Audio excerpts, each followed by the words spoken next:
और सबसे पहले बात करें IMF के साथ स्टाफ लेवल मुआहिदा तय पा गया। एलामिया जारी। पाकिस्तान और IMF के दरमियान $1.1 अरब के स्टैंड बाई मुआहिदे की मंजूरी दे दी गई।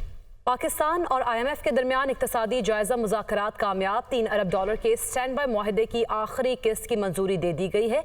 इसी हवाले से बात करेंगे। मुदस्सिर अली राना हमारे साथ मौजूद हैं। जी मुदस्सिर अली राना, आगाह कीजिएगा, क्या एलामिया जारी किया गया है? जी, IMF की जानिब से एलामिया जारी कर दिया गया है और पाकिस्तान और IMF के दरमियान मुज़ाकरात कामयाब हो गए हैं। IMF की जानिब से जो एलामिया जारी किया गया है उसमें बताया गया है कि पाकिस्तान ने IMF के दिए गए तमाम तर अहदाफ पर अमल दरामद किया है और दूसरे इक्तिसादी जायज़ा के तहत जो हालिया मुज़ाकरात हुए हैं वो कामयाब करार पाए हैं। पाकिस्तान को अब IMF की जानिब से $1 अरब 10 करोड़ की रकम फ्राहम की जाएगी और अप्रैल में IMF का एग्जीक्यूटिव बोर्ड इजलास होगा जिसमें स्टाफ लेवल मुआहिदे की मंजूरी दी जाएगी। IMF की जानिब से जो एलामिया जारी किया गया है उसमें बताया गया है कि पाकिस्तान ने मईशत को मुस्तहकम देने के लिए IMF के जो तमाम तर अहदाफ थे उस पर अमल दरामद किया है, अदारा-जाती इस्लाहात पर अमल दरामद किया है, इसके अलावा गर्दशी कर्जा को कंट्रोल करने के लिए अमल दरामद किया है। साथ साथ जो 7 रोज़ा IMF और मुआशी टीम के दरमियान मुज़ाकरात थे, इसमें मुआशी टीम IMF वफ़द को तमाम तर इक़दामात पर मुतमईन करने में कामयाब हो गया है और बाकायदा तौर पर IMF की जानिब से एलामिया जारी कर दिया गया है। एग्जीक्यूटिव बोर्ड इजलास तलब कर लिया गया है IMF का, जो अप्रैल में होगा और बाकायदा पाकिस्तान के लिए जो $1 अरब 10 करोड़ जो मुआहिदा तय पाया है उसकी मंजूरी दी जाएगी। गुज़श्ता रोज़ IMF वफ़द और मुआशी टीम के दरमियान मुज़ाकरात मुकम्मल हुए थे। 7 रोज़ा ये मुज़ाकरात थे। दूसरे इक़्तिसादी जायज़ा के तहत स्टेट बाई अरेंजमेंट मुआहिदा मजमूई तौर पर $3 अरब का शॉर्ट टर्म प्रोग्राम था जिसका जो पाए तकमील तक पहुँच गया है। पाकिस्तान की हिस्ट्री में ये दूसरा कर्ज प्रोग्राम है IMF के साथ जो कामयाबी से मुकम्मल हुआ है। अब पाकिस्तान नए कर्ज प्रोग्राम के लिए भी बाकायदा तौर पर दरख्वास्त करेगा और जो ज़राए की जानिब से बताया जा रहा है कि पाकिस्तान फौरी तौर पर नए कर्ज प्रोग्राम की जानिब बढ़ जाएगा। जो $1.1 अरब की किस्त फ्राहम की जाएगी IMF की जानिब से, पाकिस्तान इसको अप्रैल में हासिल कर सकेगा और जून से जुलाई के दरमियान पाकिस्तान और IMF के दरमियान जो बताया जा रहा है कि नया कर्ज प्रोग्राम भी मुतवक्के है। IMF की जानिब से जो एलामिया जारी किया गया है उसमें बताया गया है कि पाकिस्तान ने मुल्की मईशत को मुस्तहकम करने के लिए तमाम तर इक़दामात पर अमल दरामद किया है जिसमें अदारा-जाती इस्लाहात है, गर्दशी कर्जा को कंट्रोल करना है, फॉरेक्स मार्केट को स्टेबल करना है और इसके साथ साथ जो दीगर इक़दामात हैं जिसमें निजी सेक्टर को सरमायाकारी की तरफ राग़िब करना है और मुल्की मईशत को मुस्तहकम करने के लिए पाकिस्तान की जानिब से स्ट्रॉन्ग इक़दामात किए गए हैं। IMF के एलामिया में केयर टेकर गवर्नमेंट जो हालिया ही दिनों में ख़त्म हुआ है उसको भी अप्रिशिएट किया गया है और बताया गया है कि केयर टेकर सेटअप के दौरान IMF के तमाम तर इक़दामात पर सख्ती से अमल दरामद किया गया है क्योंकि IMF की जानिब से ये जो शराइत आयद की गई थी कि गर्दशी कर्जा में इजाफा ना हो, तो पावर सेक्टर का जो गर्दशी कर्जा है वो IMF टर्म एंड कंडीशन के मुताबिक रवां माली साल के इख्तिताम पर टारगेट अचीव किया जा सकेगा। इसी तरह जो दीगर इक़दामात है अगर बात कर ली जाए तो अदारों की निजकारी की तरफ भी बढ़ रहा है। बहुत शुक्रिया मुदस्सिर अली राना, आप हमें आगाह कर रहे थे। Army chief general Asim Munir का दौरा सऊदी अरब। ISPR के मुताबिक army chief general Asim Munir की सऊदी वली अहद मोहम्मद बिन सलमान से मुलाकात हुई। मुलाकात में इलाकाई अमन सलामती, दो तरफा दिफाई उमूर पर तबादला ख्याल भी हुआ। मुलाकात में सिक्योरिटी ताउन समेत बाहमी दिलचस्पी के अमूर पर भी गुफ्तगू हुई। सऊदी वली अहद ने पाक सऊदी तारीख़ी बरादराना ताल्लुकात पर रोशनी डाली।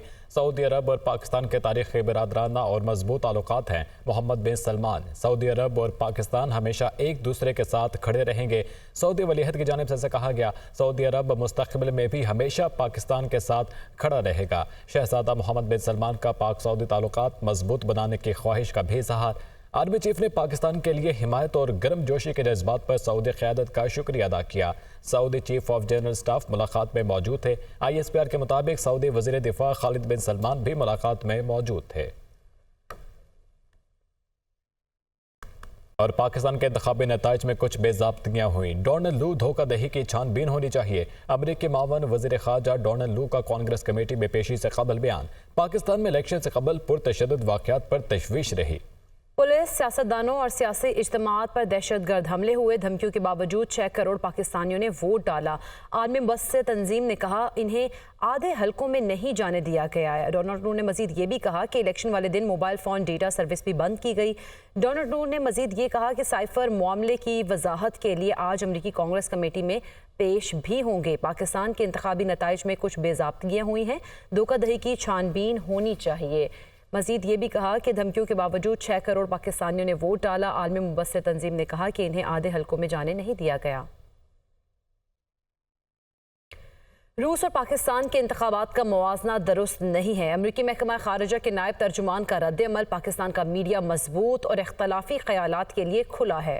वेदांत पटेल के मुताबिक रूस में इख्तलाफी आवाज़ों को दबाने का वाज़ेह रिकॉर्ड मौजूद है। लोगों के पास इंतखाब और मालूमात तक रसाई होनी चाहिए। पाकिस्तानी अदालतों में ज़ेर इल्तवा मुकदमों का मसला पाकिस्तान का अंदरूनी मामला है। इन मुकदमों पर तबसरा नहीं कर सकते। तर्जुमान अमरीकी महकमा खारजा पाकिस्तान के साथ दहशतगर्दी के खिलाफ ताउन करते रहेंगे। अमरीका नहीं चाहता कि अफगानिस्तान दहशतगर्दों की आमाजगाह बने। वेदांत पटेल की जानिब से न्यूज़ ब्रीफिंग दी गई। और नाज़िम, वज़ीर-ए-आज़म शहबाज शरीफ का हरनाई में कीमती जानों के नुकसान पर गहरे दुख का इजहार। वज़ीर-ए-आज़म शहबाज शरीफ की रेस्क्यू की कोशिशों को तेज़ करने की हिदायत। वज़ीर-ए-आज़म की ज़ख्मी कारकुनों को हर मुमकिन तिबी इमदाद फराहम करने की भी हिदायत की गई है। गम किस घड़ी में मुतासरा खानदानों के साथ खड़े हैं, वज़ीर-ए-आज़म की जानिब से ऐसा कहा गया है। वज़ीर-ए-आज़म शहबाज शरीफ की ज़ेर सदारत वफाकी काबीना का इजलास आज होगा। इजलास में मुल्क की माशी और सिक्योरिटी की सूरत हाल पर गौर किया जाएगा। IMF के साथ होने वाले मुज़ाकरात पर काबीना को एतमाद में लिया जाएगा। वफाकी काबीना PIA की निजकारी का मामला भी देखेगी। वफाकी काबीना इजलास में ECC के फैसलों की तौसीक भी की जाएगी। इसी पर बात करेंगे। यासिर मलिक हमारे साथ मौजूद हैं। यासिर मलिक, आगाह कीजिएगा इजलास एजेंडे बारे। देखिए, वज़ीर-ए-आज़म की ज़ेर सदारत वफाकी काबीना का इजलास अब से कुछ ही देर बाद होगा वज़ीर-ए-आज़म हाउस में। और इस इजलास के हवाले से 4 निकाती एजेंडा जो है वो जारी कर दिया गया है। मुल्क की सियासी और सिक्योरिटी सूरत हाल के साथ साथ मुआशी सूरत हाल के हवाले से भी तबादला ख्याल किया जाएगा। इसके साथ साथ जो IMF के साथ अब तक के होने वाले जो मुज़ाकरात हैं उसके हवाले से भी काबीना को एतमाद में लिया जाएगा। ECC के फैसलों की तौसीक की जाएगी। PIA के निजकारी का मामला जो है वो भी ज़ेर गौर आएगा। और इसके साथ साथ हैदराबाद में बैंकिंग कोड की जो है दोबारा से उसको ओपन करने के हवाले से भी मामला जो है वो ज़ेर गौर आएगा। और वफाकी काबीना में जो शीरी मदारी की हरासत के हवाले से जो कमीशन बनाया गया था उस कमीशन की रिपोर्ट का जायज़ा भी लिया जाएगा। वज़ीर-ए-आज़म की ज़ेर सदारत वफाकी काबीना का इजलास जो है वो अब से कुछ ही देर बाद 11 बजे वज़ीर-ए-आज़म हाउस में होगा। जी, बहुत शुक्रिया यासिर मलिक, आप हमें आगाह कर रहे थे। वज़ीर-ए-आज़म शहबाज शरीफ और वज़ीर आला पंजाब मरीम नवाज की ज़ाती रिहाइशों पर एलीट कमांडोज तैनात करने का फैसला। एलीट कमांडोज की 4 टीमें मॉडल टाउन लाहौर में वज़ीर-ए-आज़म की रिहाइशगाह पर तैनात होंगी। एलीट कमांडोज की 4 टीमें वज़ीर आला पंजाब की रिहाइशगाह जाती उमरा पर तैनात की जाएंगी। ब्यूरो चीफ लाहौर हसन रजा हमारे साथ मौजूद है। हसन रजा, एलीट कमांडोज तैनात करने का फैसला हुआ है, क्या तफसीलात हैं? देखिए, VVIP प्रोटोकॉल कहा जा सकता है या सिक्योरिटी खदशात, लेकिन इस हवाले से additional IG elite force Punjab की जानिब से मुतलका अफसरान को खत लिखा है जिसमें उन्होंने कहा है कि वज़ीर-ए-आज़म मियां मोहम्मद शहबाज शरीफ और वज़ीर आला पंजाब मरीम नवाज शरीफ की ज़ाती रिहाइशगाहों पर फुल प्रूफ सिक्योरिटी और एलीट कमांडोज तैनात किए जाए। ठीक है हसन रजा, बहुत शुक्रिया आपका।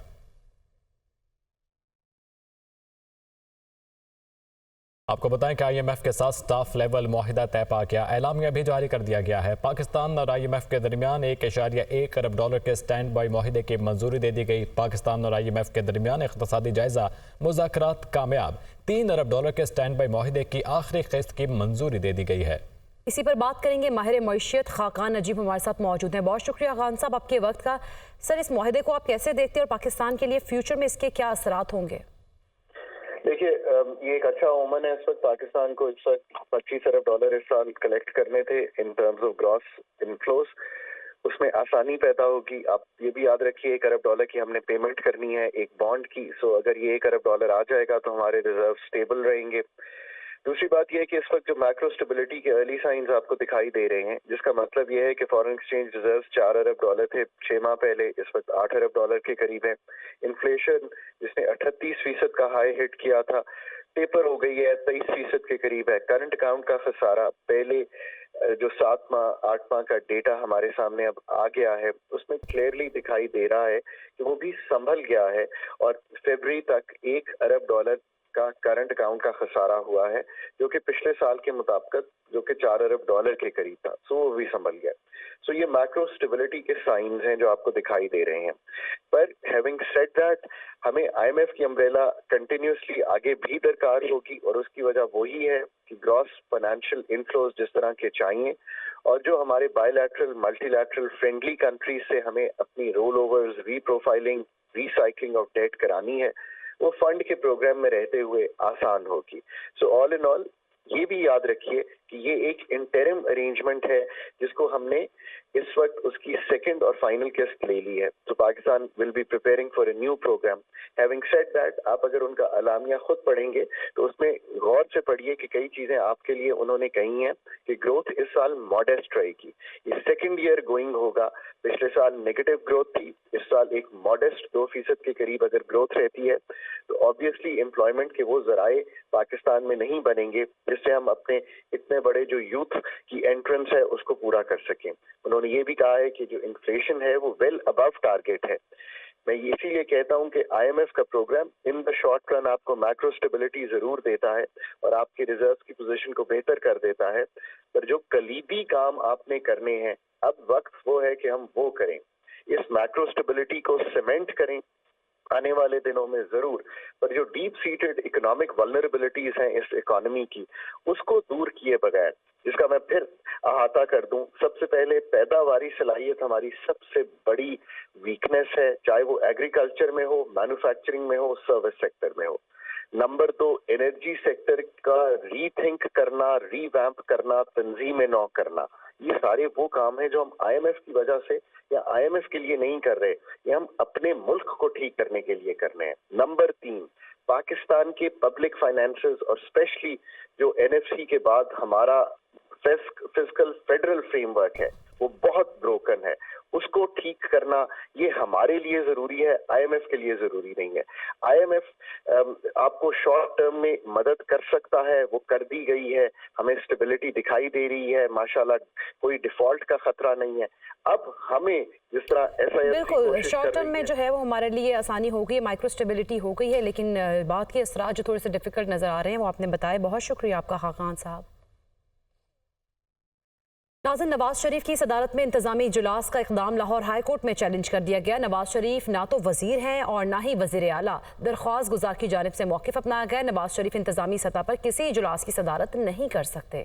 अदालत नवाज शरीफ को इंतजामी सतह पर इजलास के सदारत से रोकने का हुक्म दे, ये दरख्वास्त गुजार की जानिब से सदा की गई है। मोहम्मद अशफाक इस समात का मजीद अहवाल बताएंगे। मोहम्मद अशफाक, बताइएगा दरख्वास्त गुजार की जानिब से और मजीद क्या मौक़िफ़ अपनाया गया है? जी बिल्कुल, लाहौर हाई कोर्ट में दरख्वास्त गुजार नदीम सरवर एडवोकेट की जानिब से लाहौर हाई कोर्ट में नवाज शरीफ की जेर सदारत इंतजामी इजलास के इक़दाम को चैलेंज किया गया है और दरख्वास्त में ये मौक़िफ़ इख्तियार किया गया है कि नवाज शरीफ ना तो वजीर आला हैं, ना ही वजीर हैं और ना ही नवाज शरीफ के पास किसी किस्म का कोई इंतजामी ओहदा मौजूद है। लेकिन इसके बावजूद नवाज शरीफ इंतजामी सतह पर इजलास की सदारत कर रहे हैं, जो कि सुप्रीम कोर्ट के फैसलों की खिलाफ वर्जी है। दरख्वास्त में ये कहा गया है कि नवाज शरीफ आइन और कानून के मुताबिक किसी भी इंतजामी सतह पर इजलास की सदारत नहीं कर सकते। अदालत नवाज शरीफ को इंतजामी सतह पर किए गए इजलास की सदारत से रोकने के अहकाम जारी करे और जिम्मेदारों के खिलाफ कार्रवाई के अहकाम भी जारी करे।